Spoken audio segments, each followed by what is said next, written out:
my name is Claudie Larouche. I can talk about productivity and efficiency for like 6 hours, but I only have about half an hour. So I'm going to speak really, really fast.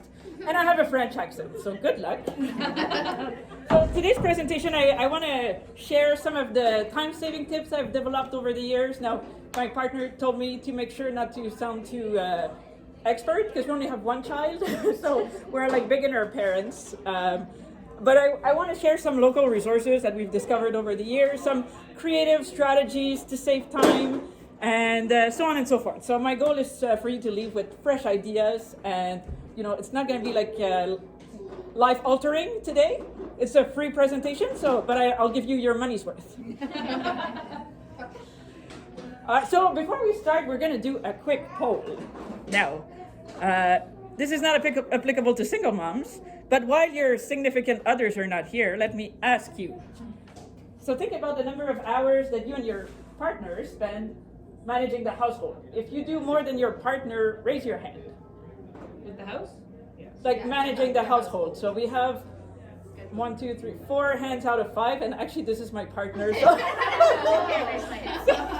on! Tell us the truth. So then, pretty much we have a 100% match. I was gonna add, if anybody had not raised their hand, like remember there's a lot of other things that we don't sometimes think about when it comes to managing the household, like remembering what to pack when you go to swim class, tracking when school projects are due, adding name tags to clothes, etc. So let's talk very quickly about root causes. So if you're trying to be more efficient and buy more time for yourself, and you're just trying to make your own time more efficient, you might not be attacking the right problem if your significant other is not spending as much time as they could to manage the household. So we have to make sure we're attacking the right problem. And so in case you're wondering, in my household, I think, relatively speaking, things are pretty even. And I have a secret trick, which is not for everyone, but the secret, I think, for even household management is to have 2 moms. It works really, really well. Right, yeah. I can see that. For sure. So I have 10 tips to share with you today. And my first one is to tackle the issue that we identified together. So an idea I read online is to introduce a switch role day, maybe once a month. I think it would be a very eye-opening experience for your partners. And of course, if they do what you normally do, you have to do what they do as well. So you have to make sure the lawn gets mowed that one day. I do that already. I'm thinking myself next to what I need to make sure I've showered in the morning. Yes. Right. Play your video games enough. That's cool though. Tip number 2, that's for the families where the partner is a lost cause or single moms. Other moms can help out as well. So we all have heard that it takes a village. So the tip number 2 is to team up with another mom to exchange time. So send your kid to that other mom, let's say 1 hour a week. They do the same on their end, and you just found yourself an extra hour. I think you two are already planning to arrange together, so that's great. It doesn't work if you have 6 kids, but if you have 1 or 2, it should be okay. Even if it's just 1 hour per month, it's still an extra. Like, how can you imagine how much you could do with free hour for yourself per month? My tip number 3 is to make checklists. So a lot of my tips are, they take a fair amount of time to put together, I guess, to set up. But once it's done forever, and it's a good long-term investment. So in that case of checklists are the kind of friends that don't forget anything. So just a few examples of checklists we have at our house. By the front of the door, we have a list of all the things we have to do when we go to swim class, things we need to bring when we go to swim class. Then my partner's mom actually wrote a grocery list by aisle, so that every time she wrote the grocery list, she looked at the list in order, and then every time she wrote the list, when she got to the store, everything was in order of where she would find it. So I think that's super clever. It does take a little while to put together, but just a few examples. Then packing checklists are useful as well. Yeah, so you can do it with pen and paper. That works really well. But I use a tool myself that I really adore. It's called Workflowy. So I'll go to the next slide. So workflowy.com, I think. So you don't see the screenshot super well here, but essentially it doesn't look super exciting, but it's like bullet list on fire. So you can have unlimited bullets and sub-bullets and sub-bullets and sub-bullets forever. And then if you click on one of the bullets, so let's say this one says daily log. So if you click on the bullet, everything else disappears except daily log and everything that's underneath. So it becomes like the focus. And so, I don't know, ever since I started using it, I feel like I'm so much more organized. It works really well with my own brain. And I know not everybody's brain works the same, but I very much encourage using this tool. And then you can also create templates. So let's say the packing list I was talking about earlier, you could have a list that's for packing for trips. You click the button to create another list, and it kind of copies it so that you can like check it as you go without erasing your original list.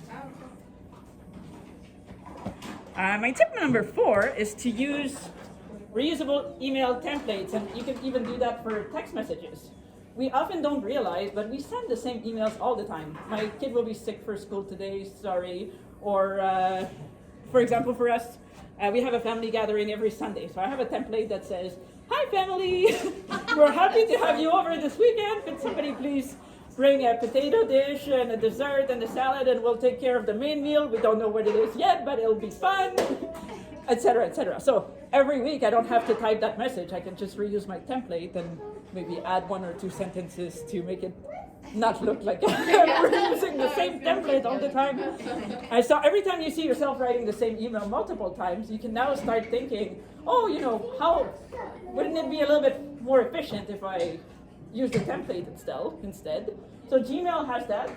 And I think you have to like activate it. You can Google how to do it. There's a few steps to follow before you get to it. And for text messages as well. So iPhone has something called text replacement, and Samsung has an auto replace in the keyboard settings. So I have a couple of screenshots here. So yeah, maybe a few minutes to set up, but once it's set up, it's super helpful, I find. Number 5. This is my favorite tip. So I used to spend a lot of time every weekend to decide when we would eat during the meal. And my partner's super easygoing. Like I can decide what we're eating. She'll just go along with it. And every Saturday I was, like raking my brain. What should we have? And feeling stressed. And also, but it had to be done as well because we needed the list in order to go grocery shopping. So then, what I did is I created, instead of a 1-week plan, I created a 12-week plan. And it didn't start like 12 weeks. It sounds a little bit intimidating, maybe. It didn't start with 12 weeks. I think it started with 2 maybe originally. And we just kind of cycled through it. Every 2 weeks we would do the same thing. And then as time advanced, I would add more recipes, and then it suddenly became 3 weeks. So then we had a bit more variety, I guess. 3 weeks, and then I added a 4th week and a 5th week, and all the way until 12. And then I thought, okay, I guess I can stop now. Like 12 weeks is probably long enough. But if you think about it, every people out there, we repeat the same meals all the time, right? We just don't have like a good system for it. And I know some husbands will say, no, I don't want my life all arranged ahead of time like this, but they don't have to know. Like, they're not here today. Don't tell them. Just do it anyways. But yeah, every family is different, so I know it doesn't work for everyone, but I just wanted to spend a couple of minutes to explain how I set it up originally. So in my humble opinion, and also shared by the Canada Food Guide, each meal is 3 components. So there's fruits and vegetables, proteins, and a source of grains. Whole grains ideally, but whatever, you do what you want. So what I did originally is I wrote a list of all the source of proteins that we eat. So pork, beef, lentils, chickpeas, tofu, any proteins that we eat. Then I wrote a list of all the storage that we eat, like brown rice, white rice, etc., etc. And then I combined both lists and found recipes for each like combination. Sometimes the components are cooked like separately, sometimes they're together, but I have a bit of a plan. And for the vegetables, I don't plan anything. We just buy what's in season. So then, for example, let's say you only had 3 proteins and 2 different kind of starch. So your first week, you combine pork and brown rice together. So then I just typed in Google pork brown rice recipe, and then I found pork chops on the barbecue with brine rice on the side. So you could do that. Then the second day, you combine beef with pasta. So that's easy. You can do pasta with ground beef. And then the third day, you do chickpeas with brown rice. So again, I found a recipe of cured chickpeas, brown rice on the side. So once you have your list and you have your combination, you can Google away, you can use your existing recipes. And it doesn't take that long to build, at least like 2 weeks. I guess you probably already have enough recipes to cover 2 weeks. And then the other advantages is that we like to eat craft dinner every now and then, but I always feel bad serving craft dinner because it's not very healthy. But if I know it's only coming once every 12 weeks, then I'm like, okay, it's fine, it's not that bad. So it removes the guilt from having craft dinner every now and then. So another side advantage I find. And then also you can have meals that repeat. So I actually revealed to my partner that I was arranging her life ahead of time in terms of meal. She said, okay, but I want pizza once every 4 weeks.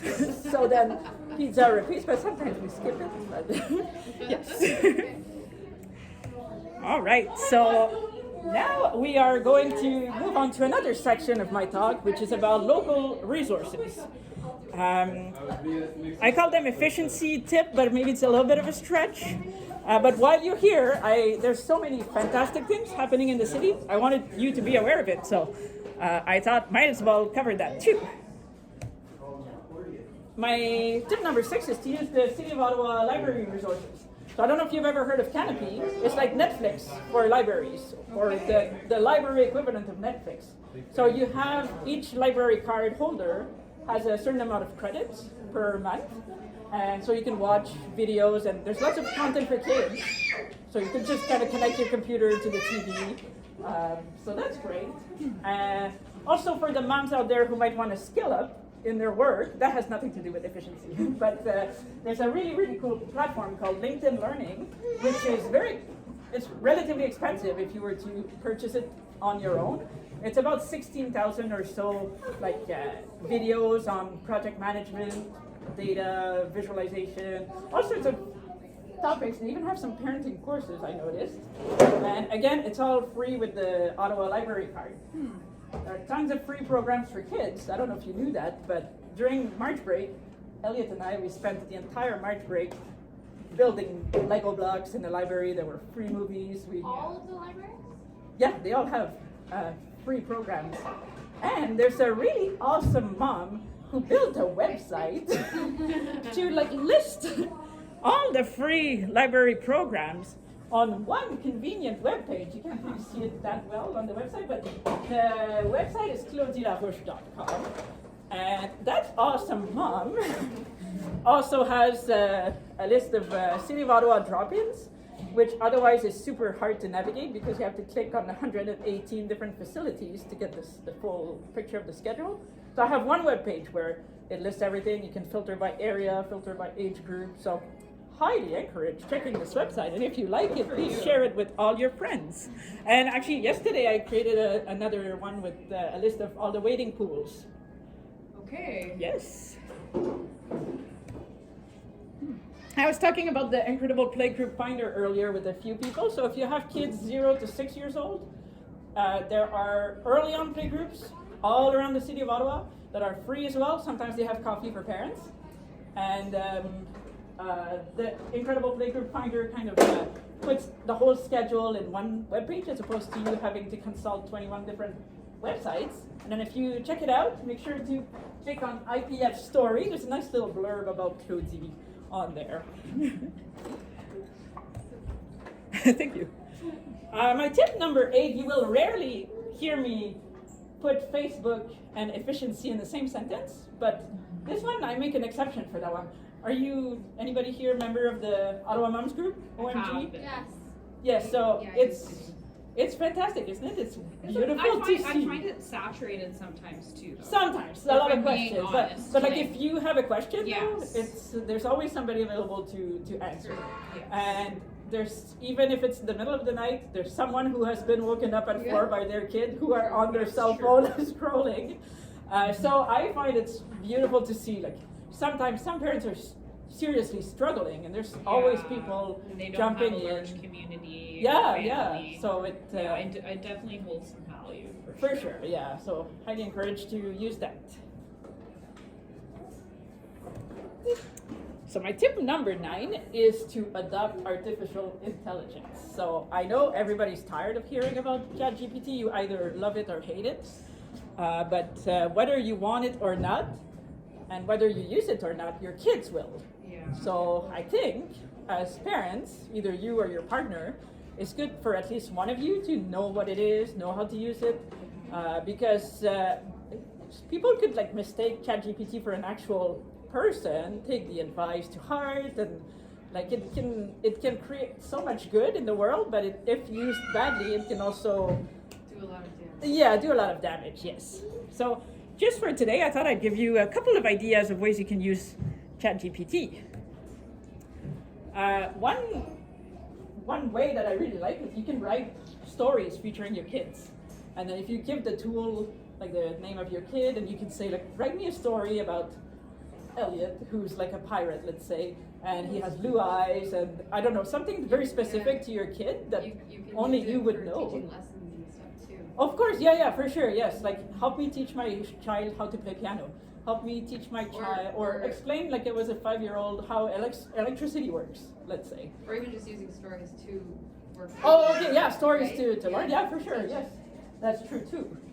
And then if you want to use my 12 weeks meal plan idea, ChatGPT can help you write the full schedule. It didn't exist when I worked on it myself, but I'm a bit jealous for those starting today. You can actually use ChatGPT and explaining complex concepts. And then for older kids, you can actually sit down together and kind of start talking to the tool, and then you're right there if they have questions, or if you see that they start like putting too much value, I guess, or you can always kind of bring it back, just like commercials on TV. Like, this is not real life, it's a commercial. So it's good to have somebody there to balance it out. We used ChatGPT this morning to make coloring pages of my son. Okay. Like, Oh, of your son, nice. Pictures of him. Yeah, nice. Obsessed. He's obsessed. Loves it. Okay. Yeah, he gets to color a picture of himself. Oh, we made He the. thinks it's the best. Did you guys see our coloring book, coloring pages, or no? Yeah. Sacred No, I Union don't ones, think or so, the no. birthday business Is that how you one? do it? No, I didn't. Yes. Google Gemini though. Gemini is good too, yeah, there are Yeah. lots of options, yes. Yeah. So the website I was showing you earlier that I built for the library program and the City of Ottawa drop-in, I just asked ChatGPT, can you help me create a website that reads off of a CSV file, puts the data on the screen, and it did all the work. I mean, I was there to drive and decide on different things, but it's so powerful, it's incredible. And it's scary, but it's also wonderful. Yeah, it's a little scary. Yeah. And so, my last tip for today, a lot of people have a morning alarm. I suggest, and I do not follow this advice myself, I should, to set up an evening alarm, because I don't know if you're guilty of it, I'm guilty of it, scrolling on the phone on Facebook at the end of the day. And then, I was for a while, yeah. yeah, so then my evening alarm rings, and I'm like, okay, I'll go to bed, and I keep doing it. But anyways, in theory it works. I need to set up an alarm to shut off the Wi-Fi, I think, at a certain time. Then I would be okay. But you can only be as efficient as your level of energy allows. So that's my last tip for today. Any questions? Okay. Thank All you. right. Well, thank you so much. Super fun. Do you have a card with your little website? Or? No, but I can like Google text her. you. You can Google it, I yeah. was taking notes. Okay, perfect. You can share with her. I'll yeah. share my notes. And if you want the slides afterward, I'm happy to send them. Just contact me somehow. I would actually like that, because I know someone who wanted to come today, but Okay. couldn't, and she wanted to come to this. Well, I'm recording as well. I'm hoping to put it on YouTube, so I Okay. can just share away. Perfect. I'll listen to it first, make sure it's good. Okay. And actually, I do have my contact details here. I'm not sure you can see, but my name, email address. You can find me on Facebook or website. I have a few interesting projects on there, and I'm adding new tools all the time. And yeah, so thank you for the organizers of this event. And Well, hopefully, yeah, hopefully if you guys can come out again, we'll have more people. I don't know if it's like where you guys are,